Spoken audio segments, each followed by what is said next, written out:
Assalamu alaikum barliq aziz muhtaram Sharq Turkistonlik qarindoshlarım, hammalarning buguninglar xayrli bo'lsin.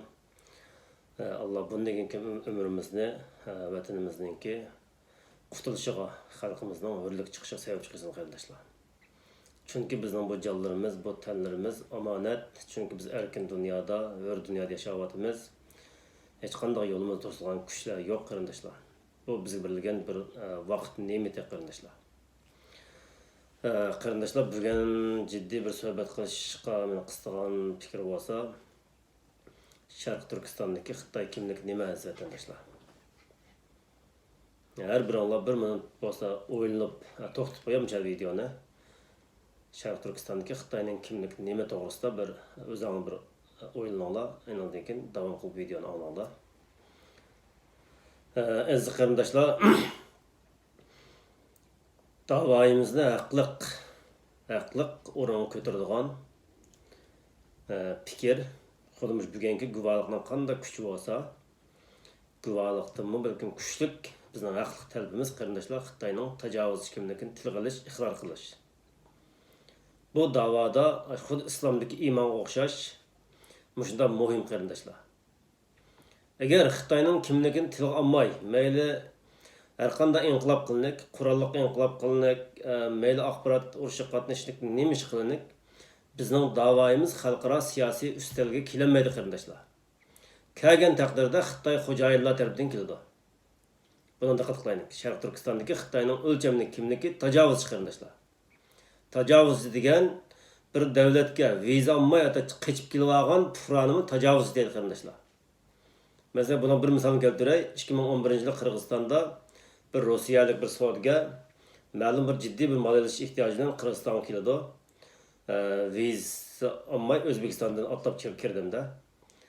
Uni davlatning bexatarlik xodimlariga chaqib qo'ygan biz qanday bo'lgan bir shuni raqib tijoratchidan birisi uni 15 kun so'lab qo'ydi qarindoshlar. Sen tajovuz qilib kirding bir davlatga deb. Demek chegaradan so'ramay kirgan, viza olmay kirgan shaxs va kuchlarni tajovuz deydi qarindoshlar. Shunga bizning eng haqli davoyimiz bu aziz qarindoshlar. Endi bu Xitoyning tajovuz kimligini almashtiradigan, ya'ni bizning davoyimizni haqsiz o'ringa chiqib qo'yadigan, ya'ni Xitoy ko'zir qiladigan, Xitoy manfaat qiladigan davo to'g'risida to'xtalman. Birinchi qarindoshlar, bayroqni qo'lga ko'tarib olgan Uyg'urlar erkinlik degan shior bor. Uzun yıllık dava var arkadaşlar. Bu nima degan gap?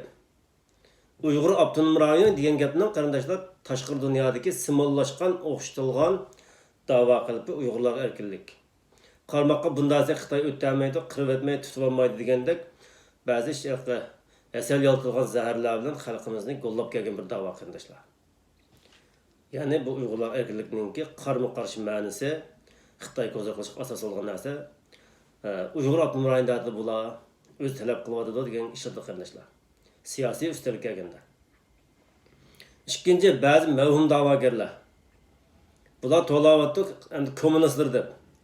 Sharq Turkiston masalasi tarixiy bir paytda bugungi qulluqimiz o'zgarish holatida turayotgan bir vaqtda bir tarixiy bir fursatda kelgan vaqtda bular kommunistlar baqiradi.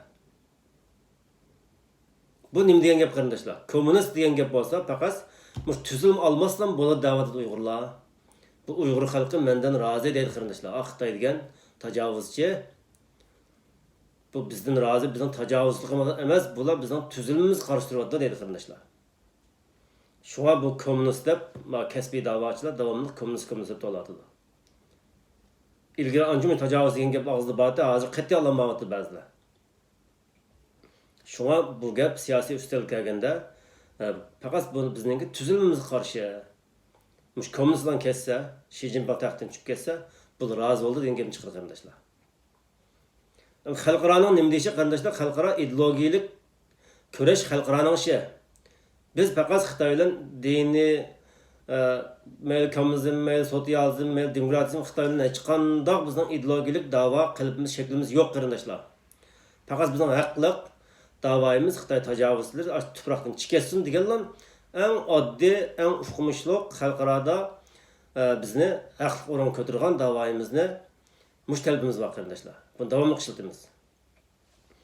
Endi ba'zilar Bazı ustozlarning deyish Pokistonda o'qitilganmish, ba'zi bir mavhum nəhayət vaqirab dəbdəblik gap qila oladigan diniy arboblar yoki bilmay gap qilayotgan qarindoshlar. Xitoy kafirlari deb to'ladi qarindoshlar. Bu nima degan gap? Siz Xitoy kafirlariga qarshimi, Xitoy tajovuzchilariga? Siz Xitoyni o'ngshamsiz? Sizning vazifangiz nima deyildi? Yoki vatanlik xalqimizni chet elda siz kafir deb to'lab tursiz, vatannikini Xitoy ani o'zimga o'xshash qilaman deb tarbiyalayman deb ularga haqli da'vo shuarga Xitoyni ega qilishmi? Aziz vatandoshlar, Xitoy kafirlari. Xitoyning kafir bo'lganda qilsiz, musulmon bo'lganda qilsiz. Bu gapmi dal siyosiy ustalda qarama-qarshi ma'nosi, kafir bo'lmagan bo'lsa Xitoy bo'laverdi degan gap bo'ldi qarindoshlar. O chaqda Xitoyning kamp qurishi, jazo lageri qurishi, o'tirib yo'q qilib o'tishi haqli holatga ko'tarib qo'ygan bo'lsiz. Bu xato qarindoshlar. Shunga biz faqat tajovuz kimlikni ishlatamiz. Xitoyning Sharq Turkistonda kimligi tajovuzchi. Buni o'zgartirishga hech kimning haqqi yo'q. Mayli diniy ulamo Marksni choplab olgan bo'lsin, mayli ziyoli doktor Marksni olgan bo'lsin. Bu odamlar kim bo'lishidan qat'iy nazar bularni suiqasd deymiz qarindoshlar. Yoki aqli yetishmagan da'vogar bo'lishi mumkin, yan qo'shilib qolgan qarindoshlarimiz bo'lsa, bunday tushunsa bo'ladi. Lekin uzun yillik da'vochining ichida bunda fikrlarni qilayotgan odamlar bu aslan normal odamlar emas qarindoshlar.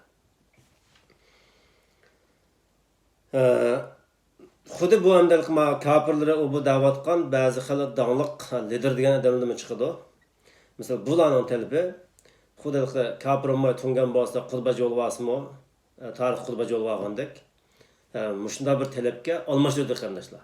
Ya'ni bizning haqli da'voyimizni mayli biz guvohlikni ko'plab o'tirib chiqargan bo'linik, mayli bayroq ko'tarib lapangishgan bo'linik, talabimiz, qarshiligimiz kommunistga, kafirga, ya'ni Uyg'urlar erkinlik degan bu talab bo'ldi ekan, bizning haqqimizni buzdi qarindoshlar. Haqli da'voyimizni haqsiz o'ringa ko'tarib qo'ydi. To'rtinchisi Xitoy zolimlar deb baqirib qoldi qarindoshlar. Albatta to'g'ri, Xitoy zolim. Xitoy nima uchun zolim? Tajovuz qilib zaminimiz kirib olgan uchun u zolim qarindoshlar. Uning maqsadi bizni yo'qotib o'tish. Ham bugun tarixiy bir fursatda da'voning kimligini almashtirib o'ziningki atalmış dava umididagi inqilobchilarga bu bizning haq da'voyimizni almashtirib o'tib, ya'ni tarixiy bir fursatda bizni qayta mustamlik qilish aziz vatandoshlar. Bu sebeplerden hozir bu atalmış dava qilib insonlar Xitoy zolimlari, kafirlari har xil atallar ishlatadi. Ishlat, sen nima uchun Xitoyning tajovuz kimligini yozib olmaysan? Sen kimsan? Sen kim tarafidan da'voga gönderilgan odam? Sen qandaqlab qiltaq tushgan da'vochi qarindoshlar. Shunga har bir diqqat qilaylik. Men bugun Xitoyning Sharq Turkiston kimlik to'g'risida gap qilaman hozir. Boshqa suhbatni boshqa temada qilaman. Aziz qarindoshlar, shu yuqori 4 atalg'ini misol qildim, buzilgan da'voyimizni haqsizlantirgan. Shunga har qanday bir namoyishlarimizda qarindoshlar Xitoyning kimlik ko'rsatilsin. Ya'ni davlatimizning nomi tilga olinsin namoyishlarda. Sharq Turkiston bizning davlatimizning nomi. Çünkü tarix sabit damallam, Erxan Tölem, Elixan Tölem Sağuni, Ahmetcan efendimler kurgan devlet qilbi, devlet kirbi, devlet bayrağı Şarkı Türkistan'a vekillik qildi qarindoshlar. Acayip bugungi dunyoning siyosiy tuzilmasiga eng uyg'un bo'lgan bir devlet qilbimiz var qarindoshlar. Endi keyingi bizningki devletimiz mustaqil bo'lish harpisida cho'ng kuchlar tarafidan, xalqarodagi yadrolik davlatlar tarafidan Uyg'uriston bo'lamdi, Sharq Turkiston bo'lib bekitildi, bayroqning rangi o'zgartirildi qandoq? Bu masala bizning qo'limizdan kelmaydi aziz vatandoshlar. Bizni haqliq kenim turgan bayroq esitib turib deydigan gapimiz Sharq Turkiston Xitoy tajovuzlari kessin. Mush da'vo qo'shildi, uning atrofiga Xitoyning jinoyatlari bular tizildi qarindoshlar. Bu da'voyimiz haqiqiy mustaqillik da'vosi bo'ldi. Agar bayroqni ko'tarilib Sharq Turkiston dedingiz, Xitoyning kimlik ishlatmadingiz. Bu da'vo nima bo'ldi qarindoshlar? Xitoyning federatsiyan talab qilib qoldi. Uyg'ur degan da'vo, ya'ni shu atalmış Uyg'ur avtonomiyani talab qilib qoldi qarindoshlar. Demak, ichkilisi Xitoyning ichki ishi qartilgan bo'ldi. Faqat bu yerga Xitoyning tajovuz kimlik kilidi da'vo, jippistashida da'vo putlashgan bo'ldi qarindoshlar. Bizning haqli da'voyimiz bu bo'ldi. Şuna Xitayning tajovuz kimligini har qanday davoyimiz ishiltaylik bo'lib namoyish qilayotganlar. Bayroq tutib olib, balki Uyg'ur palani, Uyg'ur o degan davo qarindoshlar Uyg'ur avtonomiyaning davosi bo'lib qoladi. Bilmay qilayotgan bo'lsanglar, o'zgartirishni tavsiya qilaman.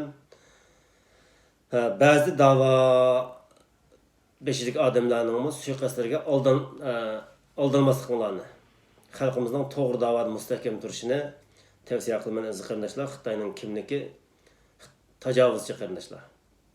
Bizning xalqaro siyosiy üstel kelganda utib chiqadigan haqliq o'rin ko'targan davo Xitoyning tajovuz kimligini ishlatishdan keladi qarindoshlar. Agar axborot urushi bilan biz g'alaba qilsak, mustaqil bo'lib qolsak, degan cho'qim Xitoyning tajovuz kimligiga kelish kerak qarindoshlar. Almonlar rahmat, Allohga omonat.